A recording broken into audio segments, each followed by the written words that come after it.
Hello, my name is Mark Block and I'm Chief of the Division of Thoracic Surgery at the Memorial Cancer Institute in Hollywood, Florida.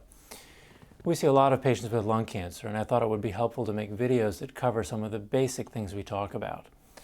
In other videos I've talked about lung cancer staging and surgery and how to understand imaging. In this video I'd like to talk about mediastinal staging.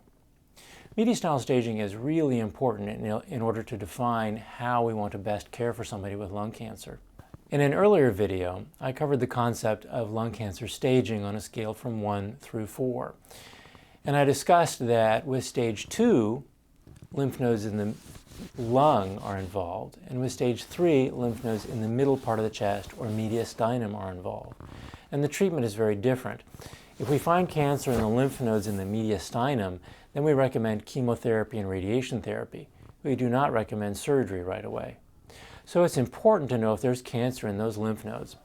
Now, a CAT scan will tell us if the lymph nodes are enlarged, which is a sign of cancer, but that's unfortunately not very accurate. It's only about a 50-50 chance that that CAT scan will tell us the accurate result. In other words, that an enlarged lymph node will have cancer and that a normal-looking lymph node will not. We also talked about the PET scan. A PET scan shows us the metabolic activity. And so we would expect that if there's a cancer that has high metabolism, and now the cancer involves the lymph nodes, that also would have high metabolism. So we'll often see lymph nodes that light up on the PET scan, and there's a pretty good marker there is cancer there. But usually we don't rely on just the PET scan, because the PET scan can be wrong. And so we often need to sample the lymph node. That's called mediastinal sampling, or invasive mediastinal staging.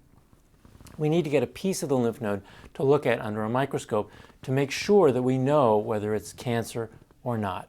It's so important to deciding the best treatment that we often recommend a separate procedure just to do that. Now, there are several ways to do invasive mediastinal staging.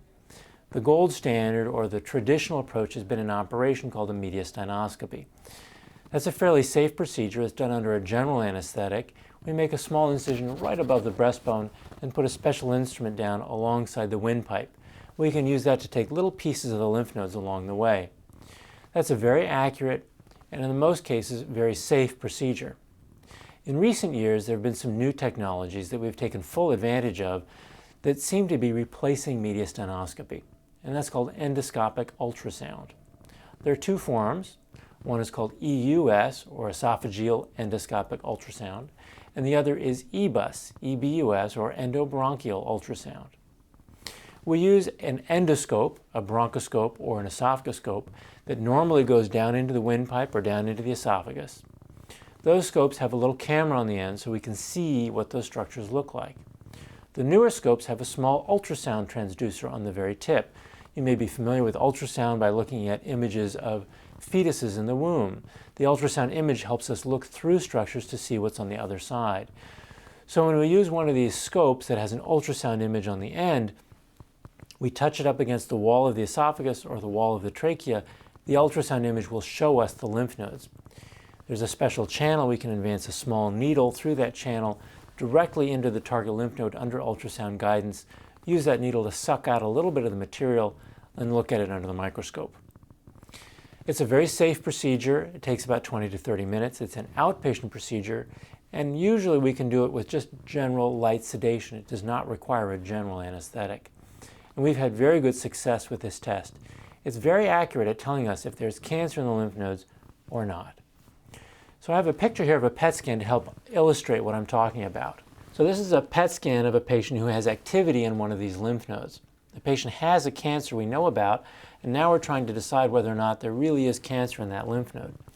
So as you may recall, if you're looking at a scan, you have to imagine you're standing at the foot of the bed, looking up at a cross-section through the patient. Here's the right lung, and here's the left lung. Now this is an image that fuses the PET scan image with the CAT scan image. So these muscles and bone and everything is coming from the CAT scan, and this yellow spot here is from the PET scan. And what it does is it focuses us on that lymph node there. There's a lot of activity in that lymph node.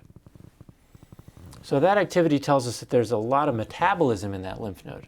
Now that could be from cancer cells that have gotten into the lymph node, or it could be from an infection that's gotten into that lymph node. How do we take a piece of it? Well, if you look carefully, you'll see this black circle here is part of the windpipe. That's the main branch into the right lung. So you can imagine that we've put our camera in here with our ultrasound. The ultrasound image will show us that lymph node, and we can use a needle to puncture through the wall of the windpipe and take a small piece of the lymph node to look at under the microscope. That's very accurate, doesn't take very much time, and is very safe. The risk of complication is very, very small. Now, this particular lymph node can also be sampled by going through the esophagus. That's called esophageal ultrasound. You might be able to see it here, but this is the esophagus. The small little black spot is the central portion of the esophagus. So you can see that if we put an ultrasound transducer in the esophagus, we can see the lymph node from the other side and get a sample with a needle that way. So that's called endoscopic ultrasound, and in general, we use endoscopic ultrasound for our invasive mediastinal staging. If we're concerned about a lymph node, we get a negative test with one, then we may recommend doing another test to be sure. We want to make sure that the lymph nodes are clear of cancer before we recommend surgery. Similarly, we don't want to just assume there is cancer there and that this patient is not a candidate for surgery. We want to be sure that what the pictures are telling us are correct, so we can make sure our patients get the best treatment. Thank you.